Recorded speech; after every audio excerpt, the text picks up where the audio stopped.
Le vieux manoir de la rue du Ver était mon rêve depuis mon enfance. Je me promenais pendant des heures devant lui, m'imaginant vivre dans ses imposantes tours et ses pièces élégantes. Pendant 20 ans, j'ai économisé chaque centime, attendant le jour où la maison serait mise en vente. C'est pourquoi, quand j'ai vu les voitures de ma famille garées dans l'allée, mon cœur a failli s'arrêter. Je suis Rebecca Lefebvre, 35 ans, et je viens d'apprendre que ma famille a acheté la maison de mes rêves. Ils savaient à quel point je la voulais. J'en parlais sans cesse depuis que, 3 mois auparavant, un panneau « À vendre » y avait été placé. « Oh, super! Tu es là !» cria ma sœur Sophie, agitant la main avec un enthousiasme un peu trop apparent. « On voulait te faire une surprise. » À côté d'elle se tenaient là mes parents. Mon père faisait tinter ses clés, ma mère rayonnait. Leur autosatisfaction, inscrite sur leur visage, me disait tout ce que je devais savoir. Ce n'était pas juste une histoire de maison magnifique. C'était une manière de me dépasser encore une fois. « Il n'est pas magnifique ?» s'extasia Sophie en me conduisant à l'intérieur. « Quand on a su que tu allais faire une offre, on a compris qu'on devait l'acheter avant toi. Il est quand même trop somptueux pour que tu y vives toute seule. » J'ai gardé une expression neutre en les suivant à travers les pièces que je connaissais déjà, grâce aux photos sur Internet. Des planchers en chêne massif, des rampes sculptées, des vitraux. Tous ces détails dans lesquels je m'étais amourachée leur appartenaient maintenant. « Tous les repas de famille auront lieu ici », annonça ma mère. « Tu ne reçois jamais de gens dans ton petit appartement. » Ils ne savaient pas que je les avais devancés de 3 coups.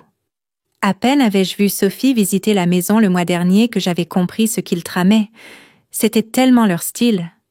Ils avaient toujours transformé tout en compétition, puis ils étaient étonnés que je sois contrariée lorsque je perdais, mais cette fois-ci, je n'avais pas perdu. Pendant qu'ils s'occupaient de prendre ma maison de rêve, j'avais discrètement finalisé l'achat du château du Rivage, un manoir encore plus grand et plus ancien juste à côté. Les travaux de rénovation étaient déjà en cours, transformant le lieu en quelque chose qui rendait la maison de ma famille presque modeste. « Ça a dû coûter cher », dis-je négligemment en observant leur visage. « Le marché est tellement concurrentiel en ce moment. »« Oh, on s'en est bien sorti », répondit mon père avec fierté. « Certains d'entre nous savent gérer l'argent, contrairement à ceux qui le dépensent pour des études. » Sa remarque sur mon doctorat ne me blessait plus, comme avant. Mes études inutiles m'avaient conduite à une carrière scientifique réussie et à des revenus dont il n'avait aucune idée. Pendant qu'il me considérait comme une déception familiale, une célibataire sans enfant, absorbée par mon travail, je bâtissais une vie qui allait les surprendre. « Eh bien, c'est parfait », dis-je en me dirigeant vers la porte. « Il faut que je parte. J'ai des choses à préparer pour le déménagement. »« Déménagement ?» s'étonna Sophie, les sourcils froncés. « Tu vas enfin quitter cette vieille ruine ?» Je souris. « Un peu ? Oui. »« À bientôt. On sera voisines. » Je les laissai là, déconcertés, savourant la certitude de ce qui allait leur arriver. Dans 2 semaines, des camions arriveraient au château du Rivage et ma famille comprendrait que leur plan parfait de me dépasser s'était retourné contre eux. En attendant, les entrepreneurs et les travaux de rénovation m'occupaient. La cave à vin avait besoin d'être remise à neuf et les lustres du grand hall de bal étaient en train de subir une restauration. Ma famille m'avait toujours sous-estimée, me voyant comme une rivale plutôt qu'un membre de la famille. Bientôt, ils comprendraient que pendant qu'ils jouaient aux dames, je jouais aux échecs. 2 semaines plus tard, je me tenais dans le hall rénové du château du Rivage, regardant par la grande fenêtre panoramique les camions arriver chez moi. Comme prévu, Sophie apparut sur son perron, un café à la main et un regard curieux. Je souris, sachant que le spectacle allait bientôt commencer. Les déménageurs commencèrent à décharger les meubles. Les antiquités que j'avais accumulées au fil des ans, les œuvres d'art qui mettaient en valeur les reproductions de ma mère, qui paraissaient désormais bon marché à côté. Chaque objet avait été choisi pour raconter une histoire, l'histoire de ma réussite, que ma famille n'avait cessé de tenter de saboter. Je sortis dans le jardin.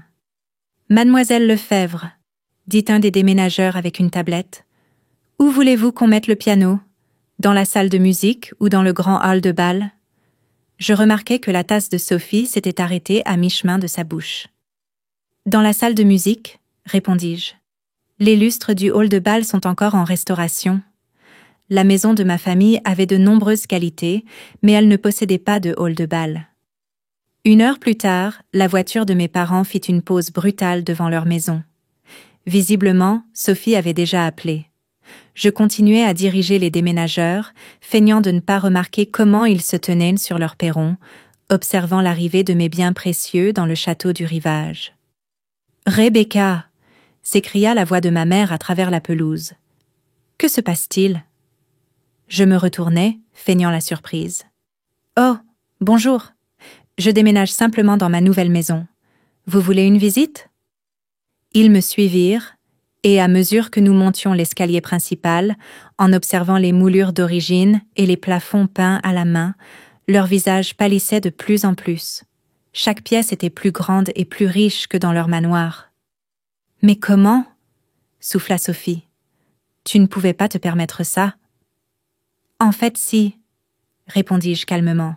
« Pendant toutes ces années où vous pensiez que je vivais dans la misère, j'ai économisé et élargi mon portefeuille d'investissement. Vous pensiez vraiment que je vivais modestement parce que j'y étais obligée ? » Le visage de mon père devint étrangement rouge. « Tu nous as laissé penser ça. Je vous ai laissé croire ce que vous vouliez croire. Tout comme vous m'avez laissé penser que vous vous souciez de mes rêves quand vous avez cassé mon offre pour la maison. » Je haussai les épaules. Tout est juste. Nous passâmes devant la bibliothèque avec ses étagères à 2 étages, traversâmes la serre avec ses plantes rares et entrâmes dans la cuisine équipée des dernières technologies. « Et ceci ?» dis-je en ouvrant les portes doubles. « C'est le hall de bal, où cette année, je vais organiser le dîner de Noël pour toute la famille. J'espère que ça ne posera pas de problème. » Ma mère se saisit de son collier. « Mais Noël se fait toujours chez nous. » « Eh bien, les temps changent, » souris-je. « Et puis, dans ma salle, tout le monde aura de la place. Plus de promiscuité. » Tandis qu'il restait silencieux, mon téléphone vibra. « Excusez-moi, » dis-je en consultant le message. « C'est la décoratrice. Nous discutons des plans pour le jardin sur le toit. » « Un jardin sur le toit ?» La voix de Sophie monta d'une octave. « Oui, » répondis-je négligemment. « De là, on a une vue magnifique sur votre maison. On peut presque regarder directement dans votre jardin. » Ils partirent bientôt, se regroupant et murmurant vivement entre eux. À travers les fenêtres, je les vis retourner dans leur manoir, la maison qu'ils avaient achetée pour m'outrepasser, mais qui désormais était littéralement et figurativement éclipsée par mon succès. Le même soir, assise dans la bibliothèque avec un verre de vin, je commençais à recevoir des messages. D'abord de Sophie, « Tu as tout planifié à l'avance, n'est-ce pas ?» Puis de ma mère, « Il faut qu'on parle des préparatifs de Noël. » Et enfin de mon père, « Il faut discuter de tes stratégies d'investissement. » Je laissais tous les messages sans réponse. Pendant des années, ils considéraient chaque réunion familiale comme une compétition. Chaque succès de ma part était perçu comme un défi. Désormais, ils allaient le vivre à côté d'un rappel constant de l'échec retentissant de leur plan. Le matin suivant, j'engageai une entreprise de paysagistes pour travailler dans mon jardin. Le bruit commença tôt, très tôt, et se poursuivit pendant des semaines. Parfois, le karma résonne comme le vrombissement des tronçonneuses et le martèlement des marteaux de construction. 2 mois après mon déménagement au château du rivage, j'organisais ma première réception pour les voisins. Une fête dans le jardin où je leur montrais tout ce que ma propriété avait à offrir. Ma famille observait depuis leur jardin, nettement plus petit, tandis que des serveurs dressaient des tables élégantes sous des pergolas importés et qu'un quatuor à cordes s'installait près de la fontaine. « C'est pas un peu excessif ?» demanda ma mère, lorsqu'ils ne purent s'empêcher de s'approcher, même si personne ne les avait invités à participer à l'organisation. « Pas du tout », répondis-je, en prenant un verre de champagne d'un serveur qui passait. C'est juste pour accueillir mes voisins comme il se doit. La liste des invités avait été soigneusement sélectionnée. Des hommes d'affaires locaux, des collègues de l'université et, ce qui était particulièrement agréable, quelques promoteurs qui se disputaient pour admirer comment le château du Rivage faisait augmenter la valeur des propriétés dans le quartier. Désormais, le manoir de ma famille, bien qu'adorable, était perçu comme étant plus petit et bien moins impressionnant dans le quartier. Sophie me retrouva près du rosier. « C'était tout dans ton plan, n'est-ce pas? Nous faire passer pour des imbéciles? » »« Non, » répondis-je honnêtement. « Je voulais juste acheter la maison de mes rêves. C'est vous qui avez transformé tout ça en compétition. J'ai juste décidé de jouer selon vos règles. » La fête fut un immense succès, consolidant mon statut de nouveau centre social du quartier. Les tentatives de ma famille pour organiser des événements concurrents dans leur maison échouèrent. Tout le monde préférait le grand hall de bal et les jardins du château du Rivage. Un matin, environ 6 mois après mon déménagement, mon père se présenta sur le seuil de ma porte.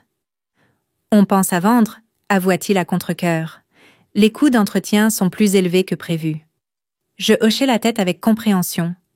Les maisons anciennes coûtent en effet cher à entretenir. Bien que j'ai entendu dire que les prix de l'immobilier ont considérablement augmenté depuis que j'ai rénové le château du Rivage. Il se tortillait d'embarras. « Oui, eh bien, on a pensé que peut-être tu voudrais l'acheter. Le garder dans la famille. »« Pourquoi voudrais-je une maison plus petite ?» demandai-je d'un air innocent. « En plus, j'adore voir comment vous vivez avec les conséquences de vos choix. » Ils ne vendirent pas, la fierté les en empêcha. À la place, ils durent se faire à la nouvelle réalité.